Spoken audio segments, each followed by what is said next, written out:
교독하겠습니다. 제 성경은 861쪽에 있습니다. 우리 한 절씩 교독하겠습니다. 하나님이여, 이방 나라들이 주의 기업의 땅에 들어와서 주의 성전을 더럽히고 예루살렘이 돌무더기가 되게 하였나이다.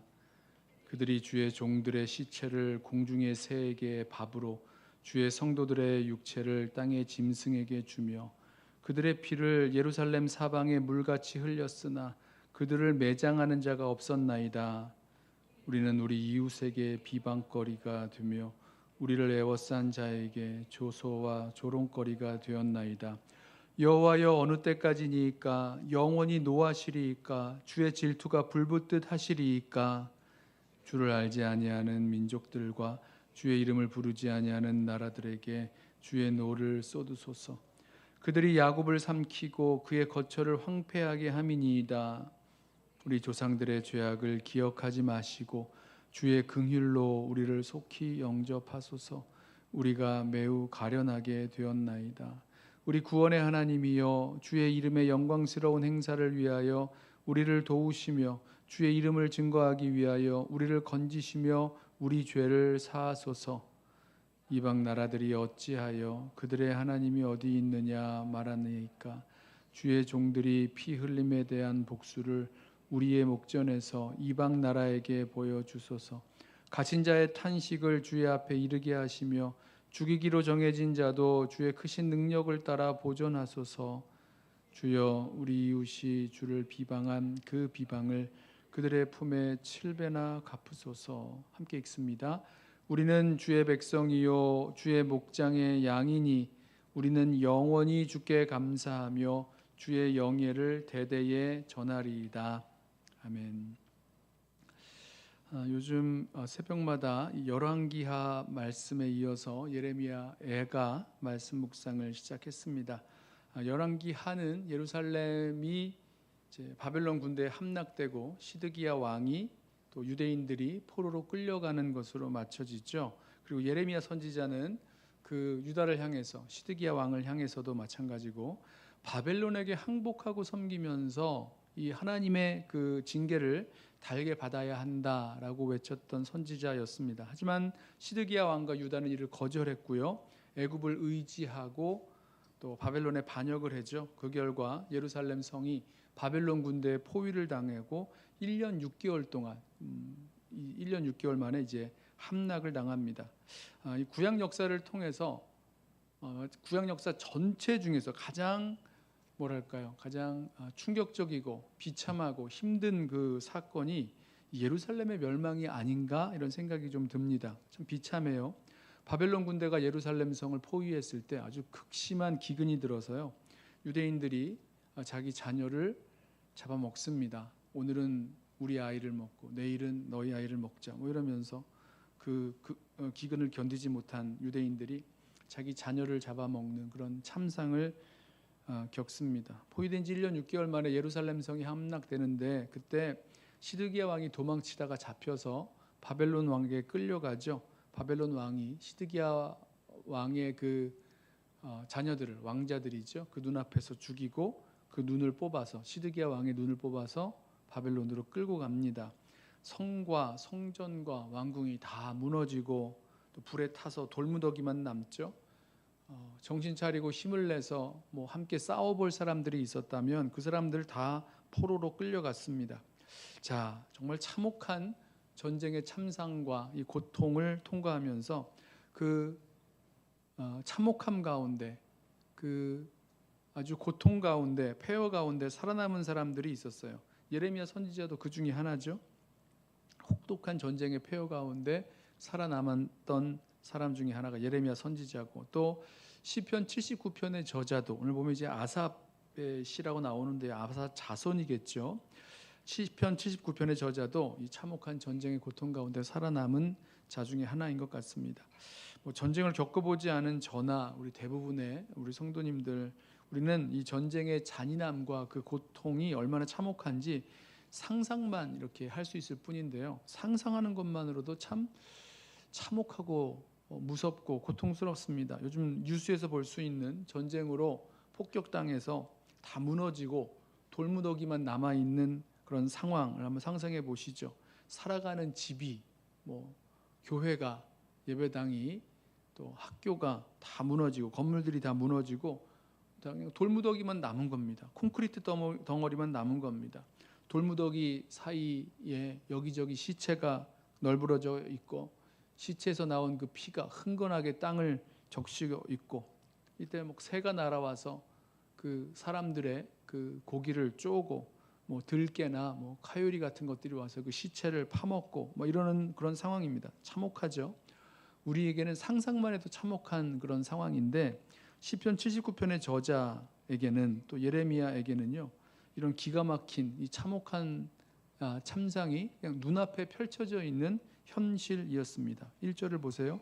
하나님이여, 이방 나라들이 주의 기업의 땅에 들어와서 주의 성전을 더럽히고 예루살렘이 돌무더기가 되게 하였나이다. 돌무더기가 되어버렸어요. 성전은 더럽혀졌고 파괴되고 무너진 성전과 성벽, 건물들, 뭐 성의 모습들, 그냥 돌무더기가 되어버린 상황입니다.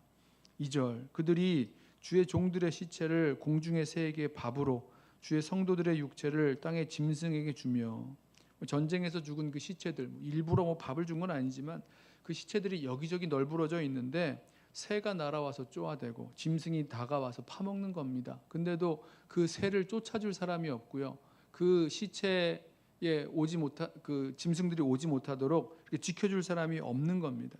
3절, 그들의 피를 예루살렘 사방에 물같이 흘렸으나 그들을 매장하는 자가 없나이다. 전쟁에 죽은 시체가 여기저기 이렇게 있는데, 널려져 있는데 가져다가 묻어줄 사람이 없다는 겁니다. 고대 근동에서 여러분 아시죠? 이 죽어서 그 시신을 매장하지 못한 채 그냥 노상에 들에 버려져서 거기서 이제 썩어가면서 그 짐승들에게 또 새들에게 먹이가 되는 그런 죽음을 가장 비참하고 저주스러운 죽음으로 여기던 그런 때였어요. 뭐 지금도 마찬가지죠. 그렇게 죽는다고 생각해 보십시오. 죽어도 그 시신을 수습해 줄 사람이 없이 그냥 들에 버려져서 뭐 짐승이 와서 뭐 이렇게 그 시체를 훼손하고 파먹고 뭐 이런 상황이라고 보십시오.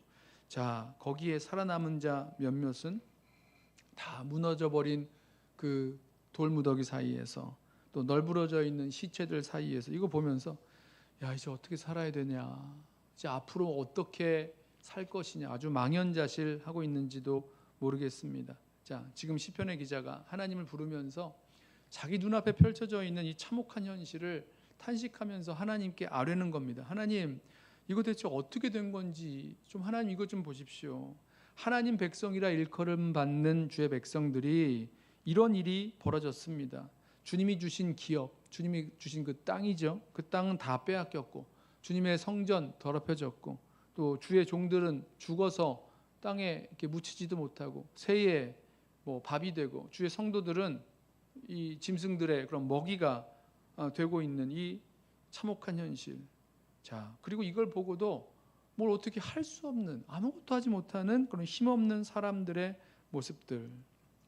물론 이렇게 된 이유가 하나님의 심판과 징계 때문인 거죠. 그리고 유다 백성이 회개하지 아니하고 또 우상 숭배하고 무죄한 피를 흘리고, 하나님께서 그 죄를 회개하라고 선지자들을 통해서 여러 번 말씀하셨지만 고집스럽게도 하나님 말씀을 무시하고 살아온 결과인 거 압니다. 그럼에도 불구하고 아니, 이렇게까지 참혹한 징계를 받아야 되는 것, 이게 이해가 안 되는 거죠. 그리고 여기에 더해서 사람들의 비웃음과 조롱이 마음에 비수같이 꽂힙니다. 4절을 보세요. 우리는 우리 이웃에게 비방거리가 되며 우리를 애워싼 자에게 조소와 조롱거리가 되었나이다. 돌무더기가 된 성전과 예루살렘, 비참하게 죽고도 매장되지 못한 사람들 뿐만 아니라 살아남은 사람들도 이런 조롱과 비방을 듣는 거예요. 웃음거리가 돼서 이야기를 듣습니다. 아이, 꼴 좋다, 무슨 하나님의 사람이라더니, 뭐 예수 믿는다더니, 하나님 백성이라더니, 무슨 지들이 하나님의 거룩한 백성이라더니, 하나님이 지켜주신다더니, 참 웃기는 소리 하고 있네 이러면서, 니네가 말하던 하나님은 대체 어디 있느냐 이러면서 조소와 비웃음을 이렇게 비웃고 있는데, 이래도 뭐라고 할 말이 없는 겁니다. 우린 하나님의 소유요, 제사장 나라, 거룩한 백성이요, 하나님이 사랑하시고 아끼는 정말 존귀한 주의 자녀라, 보배롭고 존귀한 주의 백성이라 이렇게 자부했는데 비참하다 못해, 정말 가련하고 비참하다 못해 참혹한 현실 가운데 빠져 있는, 내려가 버린 이 상황 속에서 탄식만 나올 뿐이죠.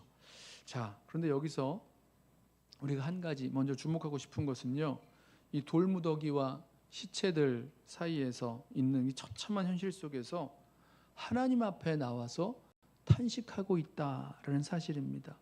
자, 이 79편의 이 탄식이 어떻게 시작합니까? 뭐라고 시작합니까?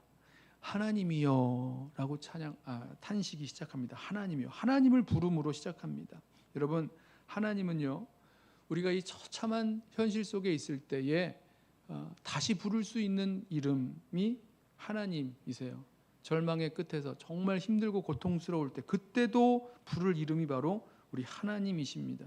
절망의 끝에서 누구를 부를 수 있겠어요? 그동안 내가 믿었던 것들, 이 유다 백성들에게 있어서는 손으로 만든 그 우상들, 하늘의 1월 성신, 열왕기 하를 말씀을 보면 하늘의 1월 성신, 바알과 아세라, 몰렉, 밀곰, 하늘의 1월 성신, 별걸 다 이렇게 믿었고 또 복을 준다고 믿고 따랐는데 그걸 부를 수 있겠습니까? 좋아하던 이웃 나라들을, 희희낙낙거리던 이웃 나라들을 부를 수 있겠습니까? 힘 있다고 의지하던 애굽을 부를 수 있겠습니까?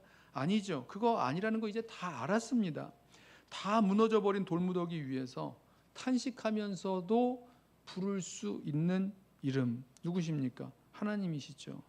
저와 여러분이 경험할 수 있는 가장 고통스럽고 치욕적이고 절망스러운 자리, 참혹한 현실, 아무것도 없이 겨우 생명만 건진 것과 같은 그런 자리에서 그때라도 부를 수 있는 유일한 이름이 있는데요, 바로 하나님이시라는 거예요.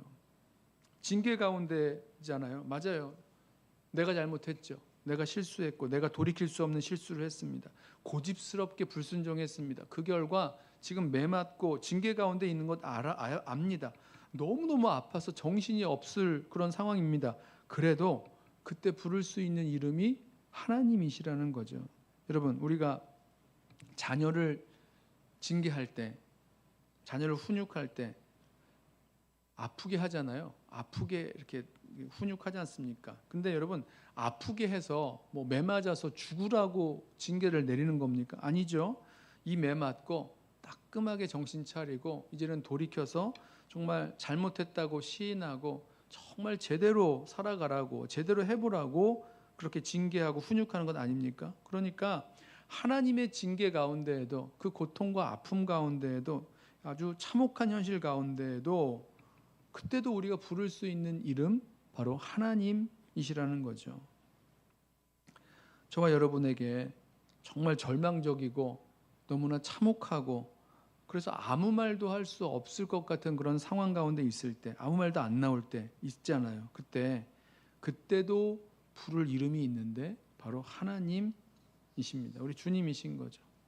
자, 왜 이 참혹한 현실, 절망의 끝자락에서도 하나님을 부를 수 있는가? 자, 이어지는 이제 간구, 이제 기도가 이제 이어지는데요. 이 간구 속에서 몇 가지 그 이유들을 찾으려고 하는데, 하나님의 성품입니다. 하나님의 성품. 자, 먼저 하나님은요, 우리를 긍휼히 여기사 진노를 거두시는 하나님이시기 때문에 하나님의 이름을 부릅니다.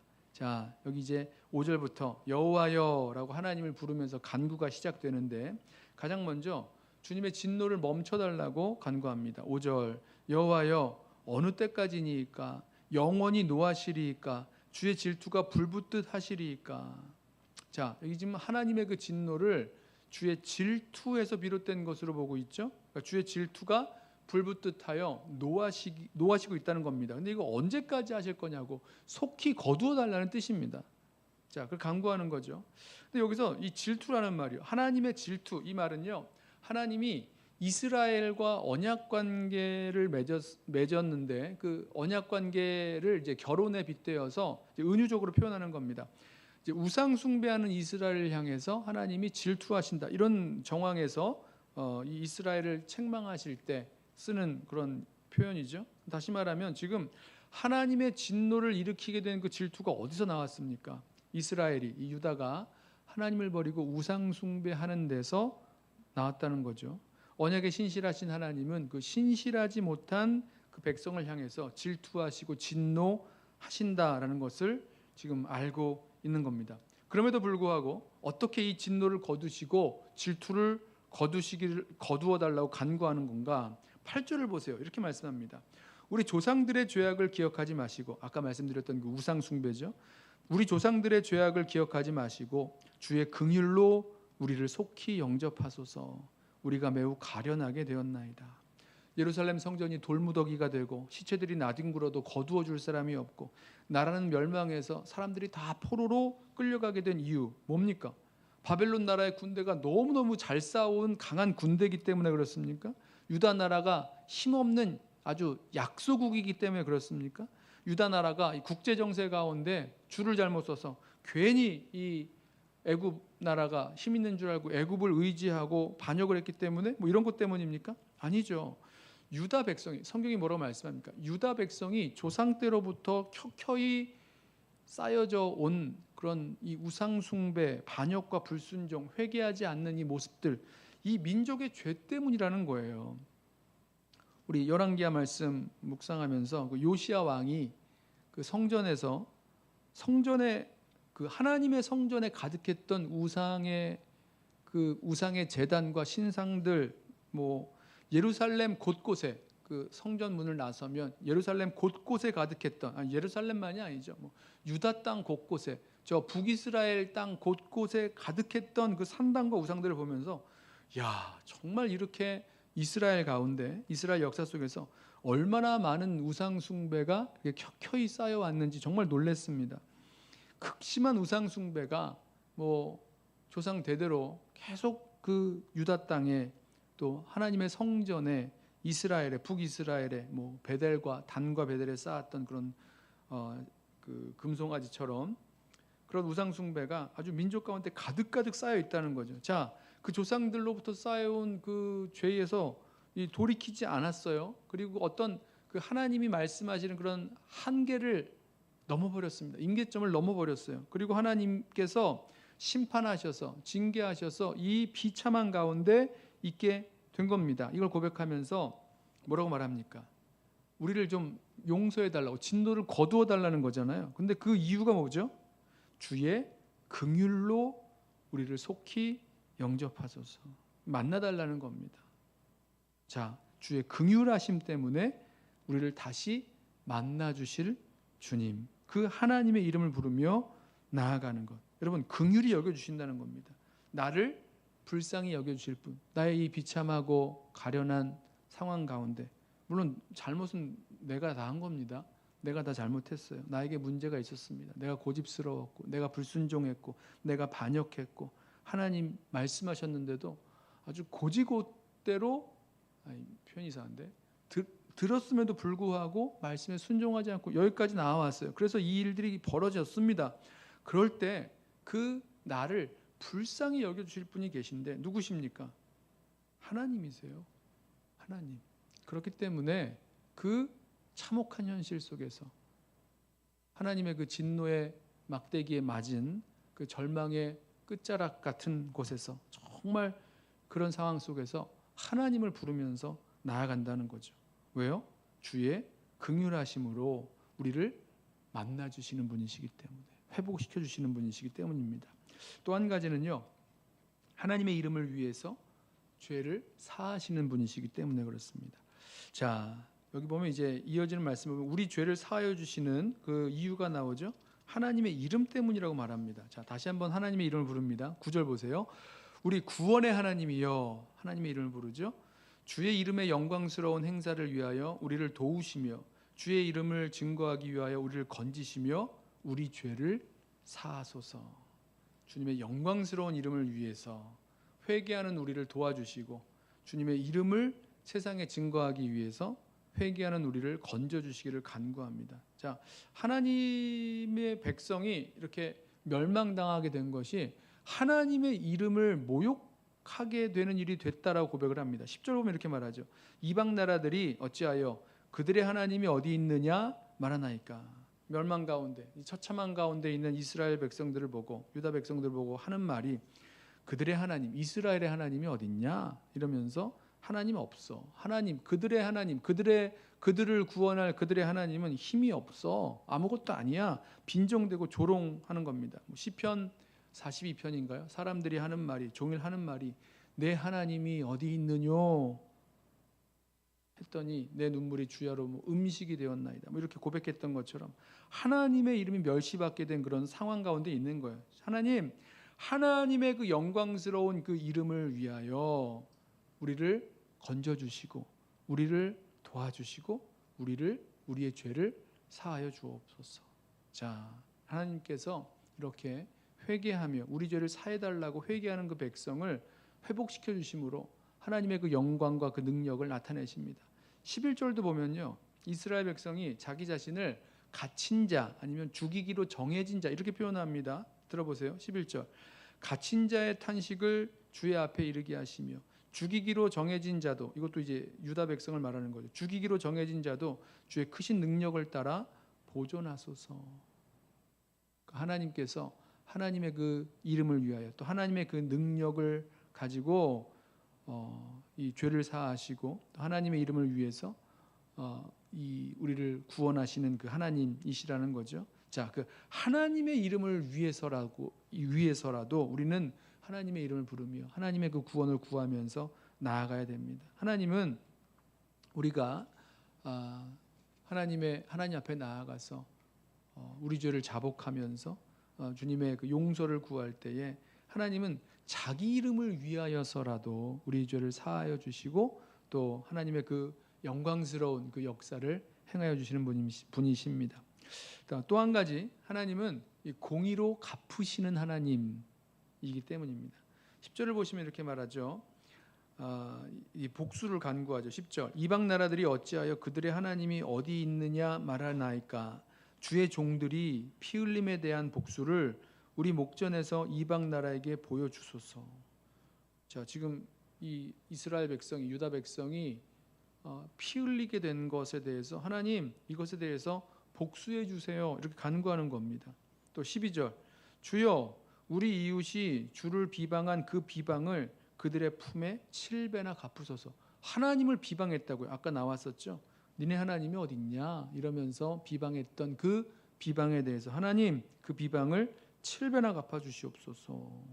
6절도 사실 그 말씀을 했어요. 주를 알지 아니하는 민족들과 주의 이름을 부르지 아니하는 나라들에게 주의 노를 쏟으소서. 그들이 야곱을 삼키고 그의 거처를 황폐하게 함이니이다.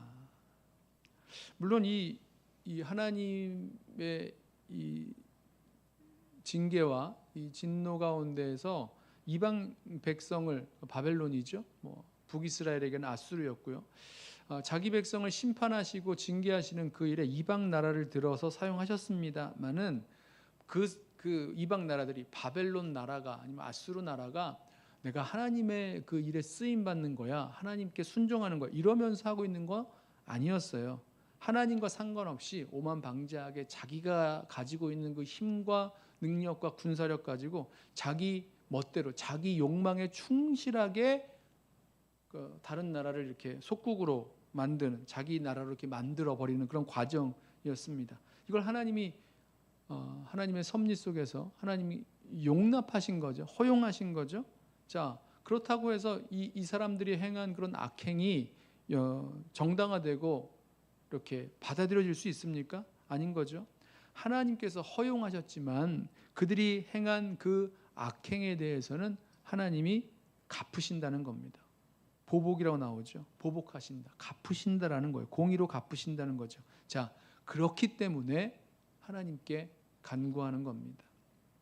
이 시편 79편의 시인이 알고 있는 거죠. 하나님께서 이 모든 일에 대해서 하나님의 이름이 이 일이 물론 하나님의 그 진노의 막대기로 다른 나라가 사용되었지만 이 일 때문에 하나님께서 이렇게 멸시를 받으시는 그런 일들이 벌어졌잖아요. 자, 이 모든 것들에 대한 그 수치를 꺾으시고 하나님의 영광을 드러내실 그 날이 이제 올 것을 믿고 구하는 거죠. 자기 백성을 회복하시고 또 새롭게 하실 것, 보존하실 것을 기대하고 있습니다. 하나님이 어디 있느냐 조롱하고 비방하던 그 나라들, 또 하나님의 백성을 아무렇지도 않게 그렇게 피 흘렸던, 그리고 그 나라를, 그 땅을 차지하고 성전을 더럽혔던 그 이방 나라들과 백성들에 대해서 하나님께서 보복해 주실 것을 알기에 하나님을 부르고 하나님께 간구하며 나오는 거죠. 자, 여러분, 이렇게 시편 79편의 시인이 굉장히 담대하게 하나님이 대적들에게 갚아주세요, 보복해주세요, 진노를 쏟아주세요, 이렇게 복수해달라고 구할 수 있었습니다. 그런 이유가 있었어요. 또 한 가지, 아주 뻔뻔하지만 하나님 우리의 죄를 용서해달라고, 또 하나님 우리를 좀 긍휼히 여겨달라고 간구할 수 있었습니다. 그 상황 속에서 하나님께 구하면서 나아갔다는 거죠. 왜 그런가? 저는 그 이유가요, 13절에 있다고 생각합니다. 13절 보시죠. 우리는 주의 백성이요 주의 목장의 양이니 우리는 영원히 주께 감사하며 주의 영예를 대대에 전하리이다. 찬양이죠. 13절만 딱 떼놓고 생각하면 그 어떤 이 비참한 그런 현실이라던가 고통스러운 상황이 전혀 느껴지지 않고 굉장히 행복한, 그리고 뭐 이렇게 기뻐하는 그런 목장의 저 푸른 초원에 있는 그런 양의 그런 양떼가 이렇게 그려지는 건데요. 여러분 보십시오. 이렇게 시인이요, 아주 이 처참한 현실 속에서, 아주 다 무너지고 끝난 것 같은 상황 속에서 하나님 앞에, 하나님 이 대적들에게 진노를 좀 쏟아 주십시오, 하나님 우리의 죄를 좀 용서해 주십시오, 우리를 긍휼히 여겨 주십시오 라고 하면서 하나님의 이름을 부르면서 나아갈 수 있었던 그 이유가 어디 있는가? 무엇입니까? 여전히 우리가 하나님의 백성이라는 사실이에요. 보이세요? 이 하나님의 징계를 받고 있는 상황 속에서, 하나님의 그 진노의 막대기에 맞아서 이게 뭡니까? 모든 예루살렘 성이 다 무너지고 돌무더기가 되어 있고 시체들이 널려 있고 하나님의 징계의 막대기에 맞은 그런 상황인데, 여러분 여전히 주님의 백성이라는 거예요. 뭐라고요? 우리는 주의 백성이요 주의 목장의 양이라. 여전히 주의 백성이라는 겁니다. 그럼에도 불구하고, 그러기 때문에 이렇게 하나님을 부르고 하나님께 간구하면서 나아갔다는 거죠. 자, 이 하나님과 우리 사이에 분명한 정체성을 가지고 있으면 정말 이 절망적이고 참혹한 그런 상황 속에서도 하나님께 나아가는 거죠. 그리고 그 절망적이고 참혹한 그 현실이 끝이 아니라는 것을 압니다. 이걸 믿는 겁니다. 왜죠? 우리는 주님의 백성이니까, 우리는 주의 기르시는 양이니까, 지금 당한 이 어려움과 이 참혹한 현실이 끝이 아니라 하나님께서 여기에서 우리의 죄를 용서하시고 우리를 회복시키실 주님이시라는 것을 믿는 믿음으로 주님을 부르면서 나아가게 되는 거죠. 우리 성도 여러분, 물론 우리 시편 79편의 그런 상황처럼 정말 막 나라가 망하고 돌무더기와 시체 더미 속에서 껴있고 이런 상황은 아닙니다만은, 우리들이 만나게 되는 그런 하나님의 그 징계의 손길 아래서, 또 어떤 참혹한 현실과 절망스러운 상황 속에서 여러분들이 기억하겠습니다. 그때 우리가 다시 부를 수 있는 그 이름, 그 절망의 자리에서도 그럼에도 불구하고 그래도 부를 수 있는 이름이 우리 하나님이심을 기억하면서 하나님 부르고 하나님의 은혜를 구하고 또 나아갑니다. 왜 그렇습니까? 그런 상황에 있을 때에도 여전히 우리는 주님의 백성, 주님의 기르시는 양이기 때문인 것입니다. 아무쪼록 우리 사랑하는 성도 여러분들, 우리 하나님의 이름도 부르지 못할 만큼 정말 어지럽고 힘든 상황에 처했을 때에 우리 오늘 시편 79편의 말씀 기억하겠습니다. 그 처참한 현실 속에서도, 그 암담한 미래가 보이지 않는 그런 상황 속에서도 여전히 우리는 주의 백성이요 하나님의 기르시는 양이기에 주님의 이름을 부르면서 주님의 은혜를 구하면서 나아갈 수 있는 저와 여러분 되시기를 주님의 이름으로 부탁하며 축원합니다. 우리 함께 찬양하고 기도하겠는데요.